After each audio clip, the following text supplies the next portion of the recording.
వేసవిలో మీ తులసి మొక్క ఎండిపోవటం, ఆకులు ఎండిపోవటం జరిగి మొక్కలో పెరుగుదల నిలిచిపోవటం మొదలయ్యి కొత్త ఆకులు రావటం, కొత్త కొమ్మలు రావటం లేదు అంటే ఈరోజు నేను చెప్పబోయే ఈ టిప్స్ను ఒకసారి మీరు ఫాలో అయ్యి ఇంకా నేను చూపించే ఫర్టిలైజర్ను ఇచ్చి చూడండి.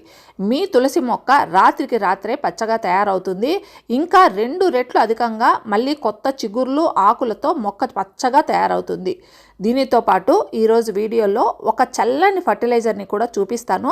దీన్ని మీ తులసి మొక్కకు ఇచ్చినట్లయితే ఈ ఫర్టిలైజరు మీ తులసి మొక్క వేర్లను చల్లబరచడమే కాకుండా ఆకుల పెరుగుదలను మరింత పెంచి వేగవంతం చేసి వాడిపోతున్న తులసి మొక్క మళ్ళీ పచ్చగా మారుతుంది. ఫ్రెండ్స్, మొట్టమొదటి టిప్పు ఏంటంటే వేసవిలో మీరు చేయవలసిన మొదటి పని ఏంటంటే ఈ టైంలో మొక్కను ఎక్కడ ఉంచాలి అని. ఎందుకంటే ఈ సమయంలో ఎండ చాలా ఎక్కువగా ఉంటుంది. ఎండ 40 డిగ్రీస్ నుంచి 45 డిగ్రీస్ వరకు ఉంటుంది. కొన్ని ప్రాంతాలలో అంతకన్నా ఎక్కువగా కూడా ఉంటుంది. తులసి మొక్క ఎండని ఇష్టపడే మొక్క అయినా కూడా ఎండ అనేది 35 డిగ్రీస్ వరకు ఉంటే ఈ మొక్క చక్కగా పెరుగుతుంది. అలా కాకుండా 40 డిగ్రీస్ అంతకన్నా ఎక్కువగా ఉంటే ఈ మొక్క అంత ఎండను తట్టుకోలేదు. అందువలన తప్పనిసరిగా మొక్కను షేడ్ కింద ఉంచాలి. ఎలాంటి ప్రదేశం అంటే ఉదయం 1 లేదా 2 గంటలు ఎండ తగిలితే చాలు. మిగతా సమయం అంతా కూడా నీడ ఉండేటట్లు చూసుకోండి. అలా కాకుండా మొక్క పూర్తిగా తీవ్రమైన సూర్యరశ్మిలో ఎక్కువసేపు ఉంటే సున్నితమైన తులసి మొక్క ఆకులు వాడిపోవటం మొదలవుతాయి. ముఖ్యంగా తులసి మొక్క ఉన్న నేల అకస్మాత్తుగా ఎండిపోతే మొక్క మొత్తము వడలిపోతుంది. ఇక రెండవ పాయింట్ గుర్తుపెట్టుకోవాల్సింది, తులసి మొక్క ఉన్న మట్టి ఎప్పుడూ తేమగా ఉండాలి. మట్టిని ఎట్టి పరిస్థితుల్లో కూడా ఎండిపోనివ్వరాదు. ఒకవేళ మీరు మొక్కను పెరట్లో నాటుకొని ఉండి మార్చడానికి వీలు లేకపోతే రోజుకు 2-3 సార్లు నీళ్లు పోయండి. ఇంకా ఈ సీజన్లో చాలామంది అంటూ ఉంటారు తులసి మొక్క ఎండిపోయింది అని. దానికి కారణం ఏంటంటే వేసవిలో తులసి మొక్కకు ఎప్పుడు కూడా ఎండ ఎక్కువగా ఉన్నప్పుడు నీళ్లు ఇవ్వకండి. దీనితో పాటు మొక్క ఉన్న కుండీ కింద ఉన్న డ్రైనేజ్ కూడా సరిగ్గా ఉందా లేదా అనేది మనము చెక్ చేసుకుంటూ ఉండాలి. డ్రైనేజ్ క్లోజ్ అయిపోతే నీరు అనేది కుండీలో నిలిచిపోయి ఎండలకు ఆ నీరు వేడెక్కి వేర్లను దెబ్బతీస్తుంది. దీనివల్ల మొక్క స్ట్రెస్కు గురయ్యి అకస్మాత్తుగా మొక్క ఎండిపోవటం జరుగుతూ ఉంటుంది. ఫ్రెండ్స్, ఎండాకాలంలో కుండీ డ్రైనేజీ సరిగ్గా లేకపోవటం కూడా మొక్క ఎండిపోవటానికి ప్రధానమైన కారణం అవుతుంది. ఇక మొక్క ఉన్న మట్టిని ఎండిపోకుండా మట్టిని మల్చింగ్ చేసుకోండి. దీనికోసం కోకోపీట్ కానీ వరి పొట్టు కానీ ఉపయోగిస్తే మొక్క మట్టి ఎట్టి పరిస్థితుల్లో కూడా తేమ నిలిచి ఉంటుంది. మీరు సమయానికి నీరు ఇవ్వలేకపోయినా కూడా ఇది వేసవిలో మట్టిని ఎండిపోనీయకుండా కాపాడుతూ ఉంటుంది. ఇక మూడవ పాయింట్, మీరు ఆకులపై ఏదైనా పురుగులు కానీ కీటకాలు కానీ చూసినా లేదా ఆకులు ముడుచుకుపోవటం చూసినా లేదా ఆకు వెనుక భాగాన ఏదైనా పొడి లాంటి అవశేషాలు కనిపించినా కూడా వాటిని ఆ ఆకులను వెంటనే తొలగించి వేయండి. లేదా అవి మొత్తం తులసి మొక్క ఆకులన్నింటికి వ్యాపించి తులసి మొక్క చనిపోతుంది. తులసి మొక్కను ఎప్పుడూ కూడా చనిపోతుంది అని అనకూడదండి, నిద్రించింది అనాలి. ఇక్కడి నుంచి నేను నిద్రించింది అని అంటాను. దీని తరువాత 4వ పాయింట్, ఎప్పటికప్పుడు ఎండిపోయిన పువ్వులను తొలగించి వేయండి. వీటిని తొలగించి వేయటం ద్వారా మొక్కలో చక్కగా పెరుగుదల అనేది మొదలవుతుంది. అంటే ఎక్కడైతే వీటిని తొలగించామో అక్కడ నుండి కొత్త కొమ్మలు చిగురించి కొత్త ఆకులు వేస్తాయి. పువ్వులు తొలగించిన చోటు నుండి రెట్టింపు వేగంతో కొమ్మలు అనేటివి పెరుగుతూ వస్తాయి. అందువల్లనే మొక్క పెరుగుదలను వృద్ధి చేయాలి అనుకుంటే చేత్తోనే వాటిని తీసివేయండి. అవి ఎండిపోయిన పువ్వులైనా కానీ లేదా పచ్చగా ఉండే పువ్వులైనా కానీ తొలగించడం ద్వారా వృద్ధి అనేది 2 అవుతుంది. దీని తరువాత 5వ పాయింట్, ఈ సమయంలో తులసి మొక్కకు చేయకూడని పనులు ఏంటంటే ఎండాకాలంలో తులసి మొక్క ఆకులను కానీ లేదా కొమ్మలను కానీ ఎక్కువగా కత్తిరించకూడదు. ముఖ్యంగా మందంపాటి కొమ్మలను అస్సలు తొలగించకూడదు. ఎందువలనంటే ఎండ వలన పైన ఉన్న తేమంతా కూడా ఆవిరైపోవటం మొదలవుతుంది. మందంపాటి కొమ్మలు ఎండిపోతాయి. అందువల్ల ఎండాకాలంలో తులసి మొక్క కొమ్మలను అతిగా ఎక్కువగా కత్తిరించవేయకూడదు. వాటికున్న పువ్వులను చేత్తోనే తొలగించండి, ఆకులను కొమ్మలను కత్తిరించవద్దు. దీని తర్వాత 6వ పాయింట్, ఫర్టిలైజర్. ఎండాకాలంలో తులసి మొక్కను ఎండ బారి నుండి కాపాడేది దీన్ని ప్రతి 15 రోజులకు లేదా 20 రోజులకు ఒకసారి తప్పకుండా ఇవ్వాలి. దీన్ని ఇవ్వటం ద్వారా తులసి మొక్క వేసవిలో ఒత్తిడి నుండి సురక్షితంగా ఉంటుంది. ఇంకా చాలా ఉపయోగాలు కూడా ఉన్నాయి. ఫ్రెండ్స్, మీరు చూస్తున్న ఈ పౌడరు పసుపు పొడి. దీన్ని తులసి మొక్కకు ఇవ్వటం ద్వారా మొక్కను స్ట్రెస్ నుండి కాపాడవచ్చు. ఇంకా వేసవిలో మట్టిలో ఉండే తేమ వలన వచ్చే కీటకాలు లేదా చీమలు వీటి బారి నుండి మొక్కల్ని కాపాడుకోవచ్చు. కాబట్టి మీరు కనీసం 1 టీ స్పూను లేదా పావు టీ స్పూను మొక్క సైజును బట్టి ఉపయోగించవచ్చు. కుండీ పరిమాణాన్ని బట్టి కూడా ఇస్తూ ఉండాలి.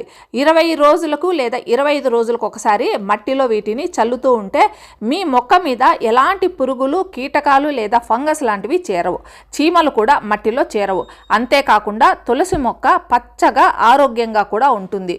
దీని తర్వాత నేను చూపించబోయే ఫర్టిలైజరు 2 విధాలుగా మొక్కలకు మేలు చేస్తుంది. ఒకవేళ మీరు తులసి మొక్కను ఎండిపోతున్నప్పుడు వీటిని ఉపయోగించడం ద్వారా మొక్క అనేది చాలా చక్కగా తయారవుతుంది. లేదా తులసి మొక్క ఆకులు పచ్చగా మొక్క దట్టంగా ఉన్నప్పుడు కూడా వీటిని ఇవ్వవచ్చు.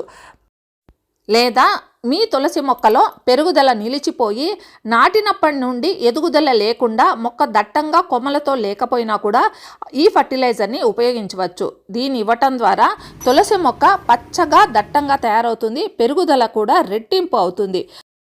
మరి ఈ ఎరువు ఏంటి అంటే చాలా సాధారణమైన ఫర్టిలైజర్మే, చేసుకోవటం కూడా చాలా సులభమైందే. చాలా చల్లని ఫర్టిలైజరు, అద్భుతమైన ఫర్టిలైజరు. ఈ ఫర్టిలైజర్ని ఎలా తయారు చేసుకోవాలో ఇప్పుడు మనం చూద్దాం. ఈ ఫర్టిలైజర్ కోసము మనము ఎక్కడికి బయటకు వెళ్ళాల్సిన పని లేదు. మన ఇంట్లోనే మన గార్డెన్లో ఉండే ఒక అలవీరాను తీసుకోండి. ఒకవేళ మన ఇంట్లో లేకపోయినా మన చుట్టుపక్కల ఉన్న ఇండ్లలో కూడా ఇవి చాలా సాధారణంగా ఉంటాయండి. దీనికోసం నేను ఒక అలవీరాను చిన్న చిన్న ముక్కలుగా కట్ చేసి గ్రైండ్ చేసి ఈ విధంగా పేస్ట్ చేసుకున్నాను. అయితే ఇది పూర్తిగా తయారవ్వలేదు. ఇందులో ఇంకొక వస్తువును కూడా మనము ఇవ్వవలసి ఉంటుంది. సంపూర్ణమైన ఫర్టిలైజరు అప్పుడే తయారవుతుంది. సంపూర్ణమైన ప్రయోజనం కూడా మొక్కకు అందుతుంది. దీన్ని ఇవ్వటానికి ముందు మొక్క మట్టిని బాగా కలుపుకోవాలి. ఇలా చేయటం ద్వారా మట్టి పొడి పొడిగా తయారయ్యి మనం ఇచ్చే ఫర్టిలైజర్స్ సులభంగా వేర్ల వరకు వెళ్ళి మొక్క తీసుకుంటుంది. అంతేకాకుండా ఈ విధంగా కలుపుకోవటం ద్వారా వేర్లకు కూడా ఆక్సిజన్ అనేది బాగా అంది మొక్కకు కూడా ఎంతో మేలు జరుగుతుంది. దీంతో పాటు మనం ఇవ్వవలసిన ఫర్టిలైజర్ ఏంటంటే మన కిచెన్లో వేస్ట్గా ఉండేదే. అదేంటంటే ప్రతిరోజు మనము టీ తయారు చేసుకుంటాం కదా. టీ తయారు చేసుకున్న తర్వాత ఫిల్టర్ చేసుకున్న తర్వాత ఆ మిగిలిపోయిన టీ పౌడర్ను బాగా కడిగేసుకోవటం ద్వారా దాంట్లో చక్కెర లాంటివి లేదా బెల్లం లాంటివి ఉన్నా కూడా అవి తొలగిపోతాయి. అలా తొలగిపోయిన తర్వాత వాటిని ఆరబెట్టుకున్న తర్వాత ఆరిపోయిన తర్వాత ఈ రకంగా మనకు ఫర్టిలైజర్గా తయారవుతుంది. ఇది మనము వేస్ట్గా పడేసే వస్తువులతో తయారు చేసుకున్నదే కదండి. వీటిని మనం ఏం చేసుకోవాలంటే ప్రతి తులసి మొక్కకి 1 స్పూను లేదా 2 స్పూన్లు మొక్క సైజును బట్టి ఇవ్వండి. వీటిని ఇచ్చిన తర్వాత ఇప్పుడు మనం తయారు చేసుకున్న ఫర్టిలైజర్ని ఇప్పుడు ఈ మొక్కకి ఇవ్వటం ద్వారా సంపూర్ణమైన ప్రయోజనం అనేది ఇప్పుడు మనకు తులసి మొక్కకు అందుతుంది. మనము ఇచ్చిన ఈ టీ పౌడర్లో మంచి న్యూట్రియంట్స్ అయితే ఉంటాయి. అంతేకాకుండా ఎన్నో రకాలైన మినరల్స్ కూడా ఉంటాయి. ఇది మొక్కకు చాలా బాగా ఉపయోగపడతాయి. అంతేకాకుండా ఈ టీ పౌడర్లో నైట్రోజన్ అధికంగా ఉండడం వల్ల ఇవి ఆకులు పచ్చగా రావటానికి, బుషీగా రావటానికి, పెద్ద సైజులో రావటానికి కూడా ఉపయోగపడుతుంది. అంతేకాకుండా ఈ టీ పౌడర్ అనేది మంచి కంపోస్ట్గా కూడా పనిచేస్తుంది. దీని తర్వాత మనము కలబంద పేస్టును 1 లీటర్ నీటికి 1 స్పూన్ అంతా యాడ్ చేసుకొని కలుపుకొని దాన్ని బాగా లిక్విడ్గా తయారు చేసుకొని ఇప్పుడు ఈ నీటిని ఈ మొక్కలకి, ఈ తులసి మొక్క ఉన్న మొక్కలకి ఇచ్చేసేయండి. కలబంద అనేది చాలా అద్భుతమైన ఫర్టిలైజర్ అండి. వేసవి కాలంలో ఇవి మొక్కకి ఇవ్వటం ద్వారా మొక్క వేర్లు అనేటివి చాలా చల్లగా తయారవుతుంది. మొక్క డీహైడ్రేట్ అవటం అనేది తగ్గిపోతుంది. ఈ కలబంద మొక్కకు యాంటీ ఫంగల్గా ఉపయోగపడుతుంది. ఇంకా ఇందులో ఫాస్ఫరస్, పొటాషియం కూడా అధికంగా ఉంటాయి. ఇవే కాకుండా మొక్కకు అవసరమైన కాల్షియము, పొటాషియము, ఐరన్, జింకు ఇలాంటివి అవసరమైనవన్నీ కూడా ఇందులో ఉండడం వల్ల ఇవన్నీ మొక్కకు అందితే మొక్క అనేది అద్భుతంగా పెరుగుతుంది. ఇప్పుడు ఈ కలబంద ఫర్టిలైజర్ని 2 రకాలుగా వాడుకోవచ్చని నేను చూపించాను కదా. ఇప్పుడు ఇందాక వాటర్లో కలిపి మొక్కకి ఇవ్వటం చూపించాను. ఇప్పుడు ఇంకో విధంగా ఏ విధంగా వాడుకోవచ్చో కూడా చూపిస్తాను. 1 లీటర్ వాటర్లో 1 స్పూన్ అంతా ఈ కలబంద గుజ్జును కలిపేసుకొని బాగా ఫిల్టర్ చేసుకొని బాగా వడగొట్టేసుకోవాలి. ఈ వడగొట్టిన ఈ లిక్విడ్ను ఈ వాటర్ని మనము ఒక స్ప్రేయర్లో వేసి మొక్కకు ఈ తులసి మొక్క ఉన్న మొక్కకు చక్కగా స్ప్రే చేయండి. ఈ రకంగా స్ప్రే చేయటం ద్వారా మొక్క ఆకులు అనేటివి పచ్చగా తయారవుతాయి. ఇంకా మొక్క ఆకుల్లో ఉన్న ఈ నీరు అనేది ఎండిపోకుండా ఉంటుంది, నిలిచి పట్టి ఉంచుతుంది. సో ఈ రకంగా మనము ఈ కలబంద గుజ్జు ఉన్న ఈ వాటర్ని మొక్కకు స్ప్రే చేయటం ద్వారా మొక్క ఆకుల్లో ఉన్న ఏదైనా పెస్ట్ కానీ ఇంకేదైనా కీటకాలు కానీ ఏవైనా ఉన్నా కూడా అన్నీ తొలగిపోవటమే కాకుండా చక్కగా మొక్క అనేది చాలా ఆరోగ్యంగా బుషిగా తయారవుతుంది. కలబందను మనము 2 రకాలుగా ఈరోజు నేను వీడియోలో చూపించాను. మనము ఎండాకాలంలోనే కాదండి, వర్షాకాలంలో అయినా చలికాలంలో అయినా కూడా కలబందను మనము తులసి మొక్కకు ఇవ్వచ్చు. ఈ రకంగా ఇవ్వటం ద్వారా మొక్క అనేది గుబురుగా పెరుగుతుంది. నేను ఈరోజు వీడియోలో చూపించిన ఈ టిప్స్నంతా ఫాలో అవుతూ నేను ఇచ్చిన ఫర్టిలైజర్ను మీరు ఇచ్చినట్లయితే ఈ సమ్మర్లో కూడా తులసి మొక్క ఎంతో ఆరోగ్యంగా హెల్తీగా ఉంటుంది. ఎట్టి పరిస్థితుల్లో కూడా మొక్క అనేది ఎండిపోవటం కానీ లేదా నిద్రపోవటం కానీ జరగదు. ఈ విధంగా తులసి మొక్క విషయంలో నేను చూపించిన ఈ వీడియో మీకు అందరికీ నచ్చుతుందని నేను ఆశిస్తున్నాను. నచ్చితే ఒక లైక్ కామెంట్ ఇవ్వండి. మళ్ళీ మరో మంచి వీడియోతో మీ ముందుకు వస్తాను. అంతవరకు హ్యాపీ గార్డెనింగ్. Bye bye.